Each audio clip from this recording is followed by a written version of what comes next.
Hey there, this is Nikhil from RoadMetrics. At RoadMetrics, we are proud to be technology partners with the Tata Group, and in particular Tata Steel Utilities and Services, who use our AI-based road condition assessment service for their road maintenance efforts.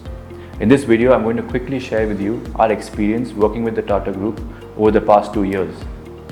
Our engagement with the Tata Group began in Jan of 2020 with a pilot assessment of over 100 kilometers in road network. Since then, we've done 2 complete baseline road condition assessments for their entire road network for the city of Jamshedpur. The data collection upload process is quite seamless. Using a simple smartphone setup, that is a smartphone that is mounted above the dashboard of their inspection vehicle cars, data is uploaded seamlessly using our data collection app. Within a matter of 2 to 3 days, complete road condition network assessment is presented on our web GIS platform for evaluation. Once the results are available on our web-based GIS platform, the road maintenance teams at Tata Steel can then identify sections of roads that are up for maintenance.